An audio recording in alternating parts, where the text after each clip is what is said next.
Hello everyone, it's Benny, and welcome back to the 3D game programming tutorial series. Last time, we finally got this. That's right, we have input. We can move things around in our game now. We can control it, make it do anything we want to. It is amazing.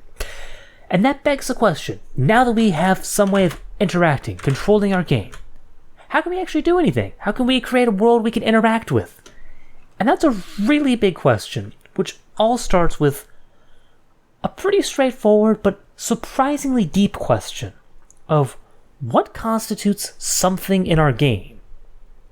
And that's not easy to answer, so we're going to be spending the next couple of videos building a good solution to that, because really, that's going to be the foundation of everything. If we don't have a good way of answering that and have good code that's generic and handles that well, it's going to make pretty much the entire remainder of the game creation process really painful. So we're going to take some time to get it right the first time around. So how do we do this, you might ask? Well, I'm going to take a very brief detour into GIMP, maybe 3 or 4 minutes, to answer that. And then we're going to dive straight into the code, because code is definitely the best way to get your head around this. I just want to give you some concept of what on earth we're trying to achieve here. So confusingly enough, the way we're going to be handling this is with an entity component system, which is not to be confused with a system of entities and components. A system of entities and components would be something like, say, Unity, or the old 3D game engine series. I know, the terminology here is absolutely atrocious, but to hopefully make this a little less confusing, I'm going to call my new entity component system ECS. Hopefully that makes it a little bit clearer and makes just some distinction of what on earth I'm talking about. Programming is easy, language is hard. So, what exactly is this ECS and how is it different from your more conventional system of entities and components? Well, in the world of ECS, a component is simply raw data. And this might be something like a position, which I can attach to an entity to give it somewhere in the 3D world. It might be an input, so I can attach that to an entity, and I can control that entity with some controls.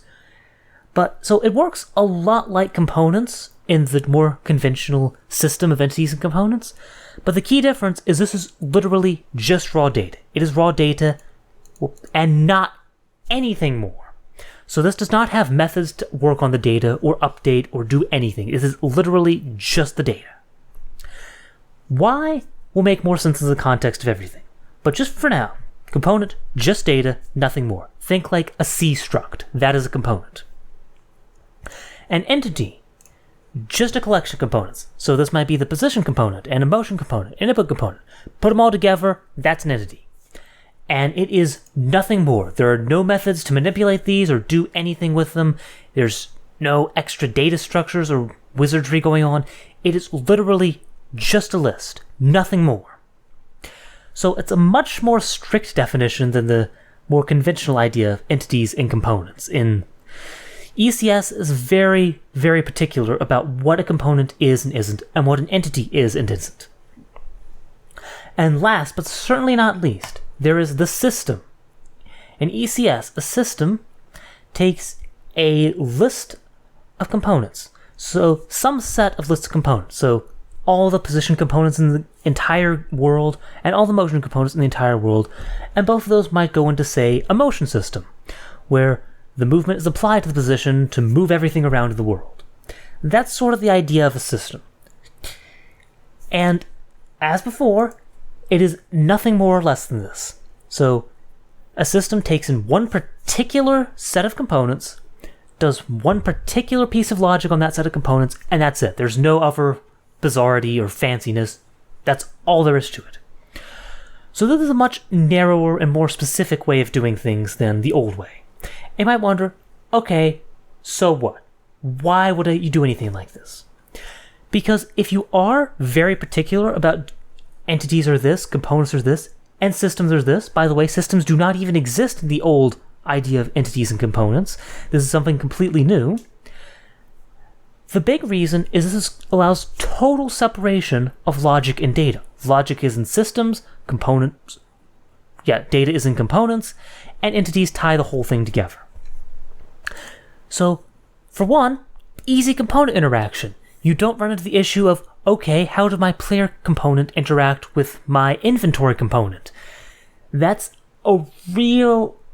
I mean, it's not the worst thing in the world, but that's definitely tricky in the old thing. Here, dead simple. Add player component, add inventory component, add system that takes in player and inventory components, and then that does all the logic. All cleanly separated, very easy, straightforward. It allows easily saving, loading games and maps. So if I want to save the game, well, all my game data is components. So just take all the components of the game, dump them to a file, boom, save the game. That's it. All there is to it. If I want to save a map of the game, so this is level 1 or 2, take all the components that exist when level 2 starts, dump it to a file, boom, there's the map. It's really dead simple. And that makes it, it's just really easy. That's something that's a lot trickier in the more conventional system. This allows easy multi-threading. All you have to do is basically, systems multi-thread really simply. I can divide the components between each thread and then run the system. Boom, easy multi-threading. Of course, in reality, that's a little bit more complicated, but not by much. Also, this updates only what is necessary. So I don't have to iterate through every single entity and every single component in the entire game to update the game state. The systems, they only look at precisely the components they need, so only does what is necessary. And this just makes a very clean separation. It's very easy to work with, and it's very easy to make really efficient if we needed to. So this just has a lot going for it.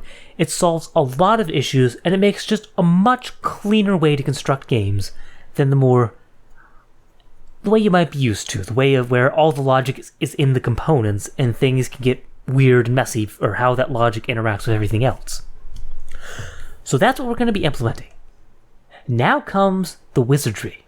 So, here we are, inside the source code, once again.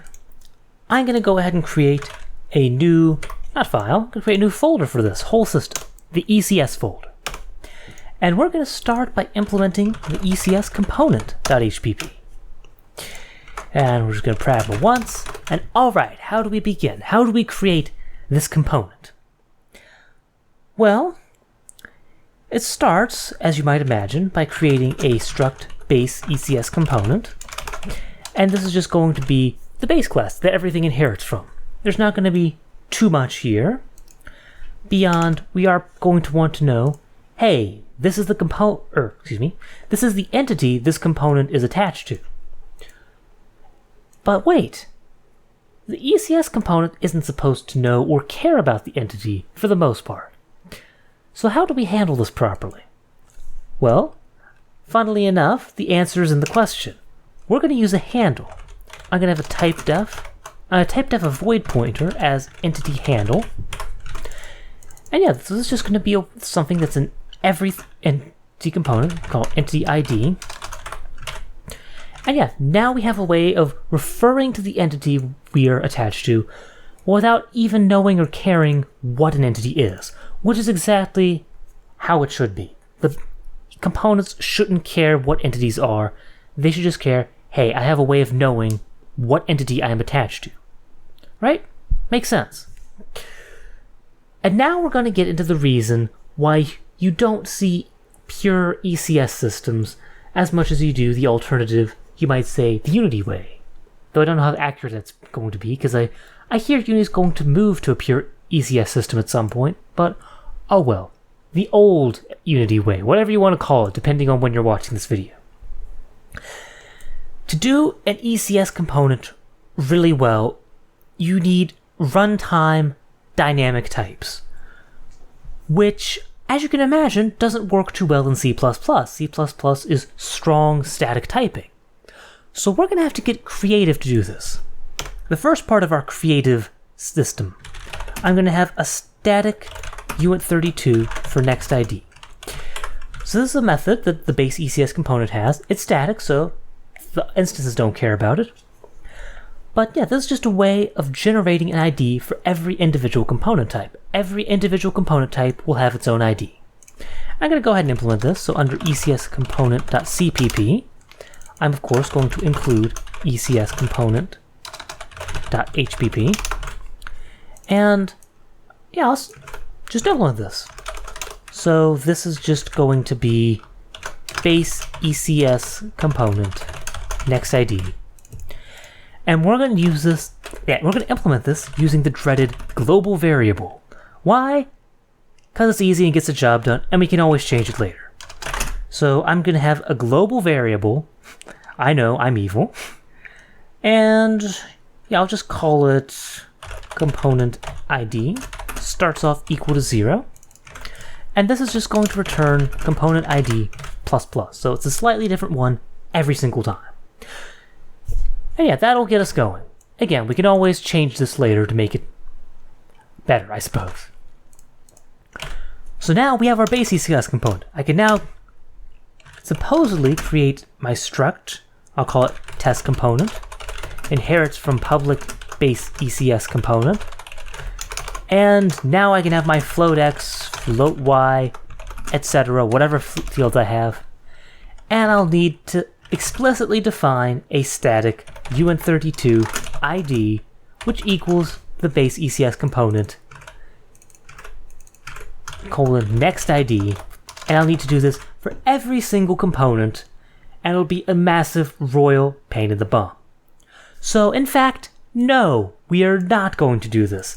I'm just doing this to demonstrate why we aren't doing this a seemingly naive and simple way, because that's just horribly painful, it's a maintenance nightmare, and you're just asking for trouble. So, how do we handle this? How can we get a static class variable in every single different class like this? Is there a nice clean way to do this? Are we doomed to go over to the dark side and employ atrocious macros to define our components? Not so fast, viewers, because in fact there is a way to ensure a static variable like this is in every single component. That's right, this is a job for the curiously recurring template pattern. Yeah, this is one of my favorite C++ constructs. It goes something like this. We're going to use a template. Spoiler alert, I know you never would have guessed that from the name. Just going to type name, I'll call it T, sure. And what we're going to do is we're going to create a second sort of base class. I'm going to call it struct ECS component. Note, I'm not including the base this time. And this is going to inherit from base ECS component. And our test component, instead of inheriting from the base component, it's going to inherit from this intermediary ECS component class with, get this, itself as the template the template pattern type. You know what I mean. Words are failing me today, but you get it. And what we can do here is we can put our static variables inside this class, and we can template them for every individual type of component because the component is the template type. So this solves our problem really nicely. We automatically get all the static fields in every single one of our components. We don't need to write them out every time. We don't need to use any evil macros. And it's just really nice, and it all works out. It is an awesome way to do things. And there's a lot of other uses for this template pattern, hence why it's curiously recurring. It's a great thing. You should look it up if you haven't seen it before, because it is a really cool just language construct. But yeah, so this is how we're going to be doing our IDs, and of course we can't define them in the class, so... Oh, also this should be const. That's kind of important. We don't want to be able to change the ID at runtime, because that would just completely screw over the entire system.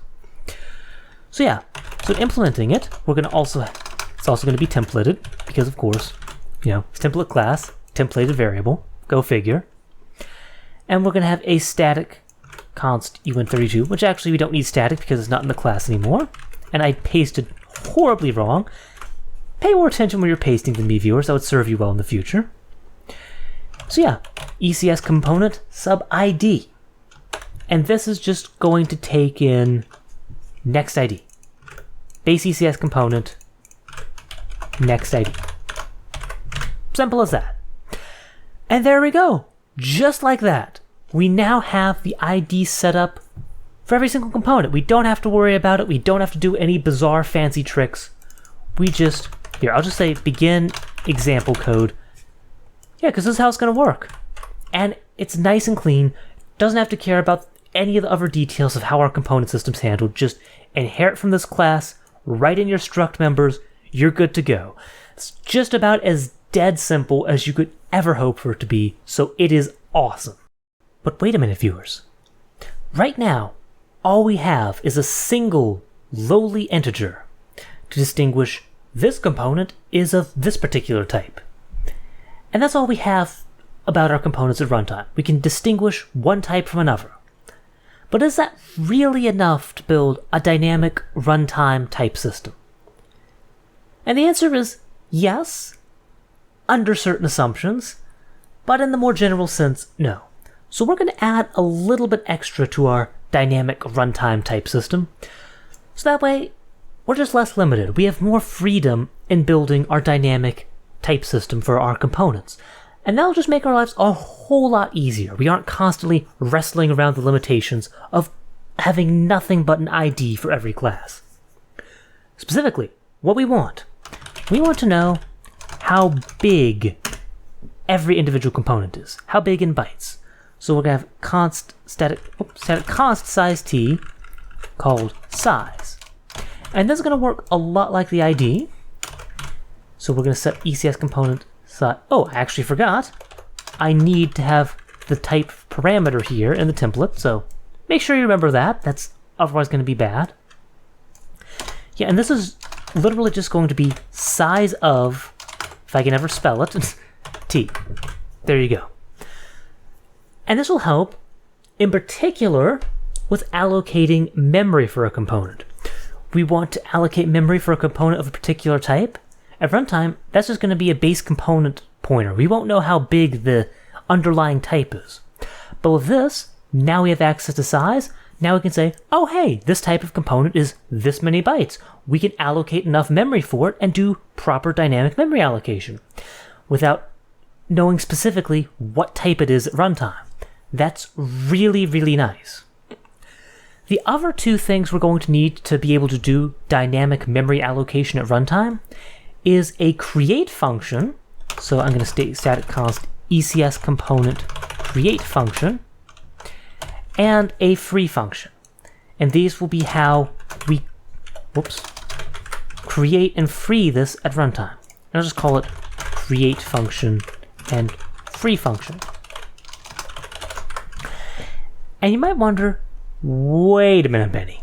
These types don't exist. What exactly constitutes an ECS component create function or an ECS component free function? Find out. No, just kidding. Find out right now because we're going to be doing that and that will be the end of the video. So, predictably, the ECS create function is going to be a type of function. And before we do anything fancy by defining it, I'm just going to create that function. So it's going to be a templated function. It's going to take in the component. It's going to return an index. Why does our ECS component create return an index? Well, because it's going to be creating in an array of unsigned integers. And I'm just going to call that memory. You could make it more generic than that if you want to, but I think this is going to be generic enough for anything we're realistically going to want to do. So that's how I'm going to do it. And it's also going to take in an entity handle for the entity we're creating this component on. I'm just going to call it entity. In fact, now that I think about it, calling it entity ID doesn't make a lot of sense considering it's a handle, so I'm just going to change that to entity. I'm also going to initialize it to the null entity handle. There we go. And I'm going to define the null entity handle as just null pointer. This gives us an easy way to update it if for some reason void pointer isn't an appropriate handle for, well, the entity handle. Can easily change it, easily change what constitutes null for the new type. So yeah, and last but most certainly not least, we're also going to take in a base ECS component pointer called comp. And this really just stems from, it's an easy way to initialize the new component we're creating. We're going to initialize it by copying an existing component. That's just a nice way to cover all the bases. We can have whatever fancy ways of creating components we want in here, but when we're creating dynamically, we're going to be copying from a component created by whatever fancy means we have for creating a component. Nice, easy way to handle that. So, first of all, we're creating it in this array of memory. So we're going to need a uint32 index.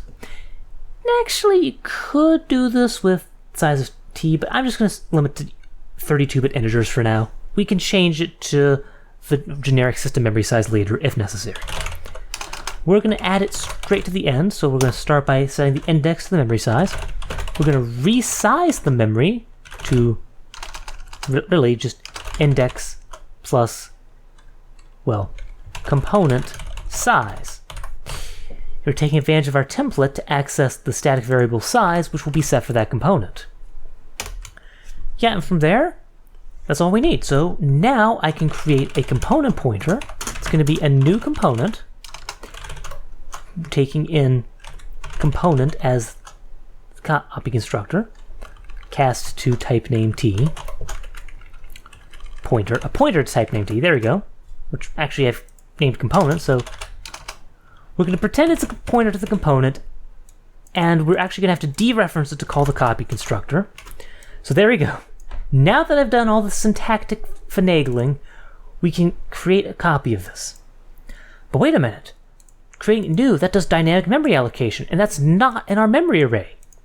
Fun fact of the day, viewers, the new keyword in C++ actually takes in parameters. So actually, I can say memory subindex, and I can take the address of this, and that tells the new operator where to construct this new component. So that's a really cool thing, and it doesn't do any dynamic memory allocation. There's no hidden malloc here. It just assumes the memory here is already allocated and valid, and it'll just construct the component there. That's really nice, and I completely forgot to name this component, so let's call it component there. There we go. Yeah, that's pretty much all. The only thing now is we want to set our component's entity to the entity, and we're done. We can just straight up return the index. Our create function is finished. Now we need the second function, also taking a template type name component. If I can ever spell it. I don't know why I cannot spell component today, but I digress. It's going to be ECS component free, and it's just going to take in a base ECS component pointer component. There we go. And what this is going to do, pretty straightforward. It's going to say component pointer. Actually, I'll call this comp because I'm going to be doing some casting. Component pointer component equals cast t pointer comp. And this is the one and only instance in C++ where it is okay to manually call the destructor. So I am manually calling the destructor to free the component. Beyond that, the existing memory is managed by this array, so we don't need to do anything else as far as memory management or deletion. We just need to make sure the destructor is called properly, and that's it. That is the free function properly handled. So now that we have created our generic create and free functions for the ECS component, all that's left is to make sure they're set appropriately for every type in our templated ECS component class, and also define these ECS component create and free types. So let's go ahead and do that. So what I'm going to do is I'm going to copy the function signature here, and I'm just going to type def this as the ECS component create function. And I'm going to need to put this in parentheses and set it as a pointer, because this is how you type def function pointers in C++. We're definitely going to type def it because doing without type defs is a royal pain. The syntax, well, it's just not very pretty. I'll leave it at that. So yeah, we need to put parentheses around the name and pointer because it's a function pointer, semicolon at the end.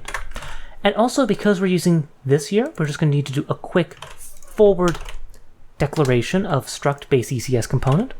And also I forgot to include data structures /array.hpp. so we actually know about the array. And I think that should take care of that. So, like I said, last thing is just to set the create and free function. So I'm going to take the templates, just like everything else, a template const ECS create function, take ECS component type t slope create function. That's just going to equal ECS component create of type t. Simple as that.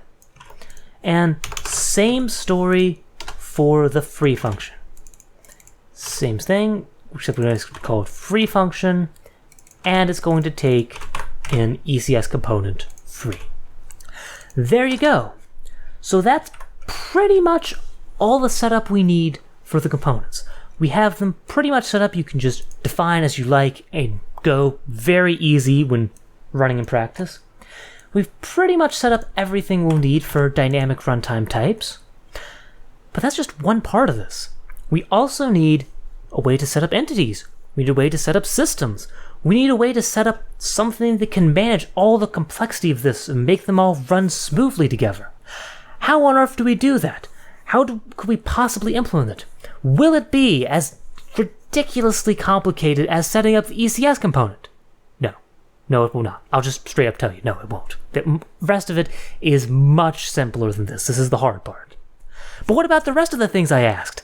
Find out next time! I hope you enjoyed, I hope you learned, and I will see you in the next video. But first, we're going to fix the typos. So, at the top, we need to explicitly include core/comma.hpp for our custom uint32 type. We also, under ECS component free, we need to specifically cast it to a component pointer, not a t pointer. We changed the type name for this one. And finally, for ECS component size, make sure it's a size t, not a uint32, because obviously size is size type. Also, under ECS component.cpp, we don't put this as static. With all that, that should be all the compiler errors. Thank you very much for joining me. If you're interested in talking more with me or other people following along with the series, consider joining the BennyBox Discord. It is linked in description. Everyone's welcome. It's a fantastic community of people who love the stuff like me and you. If you want to support the video or just want to find out right now, you can become a patron on Patreon and get instant early access to the next few videos. And possibly even get special thanks. Special thanks to all my patrons, and special thanks to the ones listed in the video description for supporting these videos. Thank you. You all are why these videos are possible. With that, I will see everyone in the next video.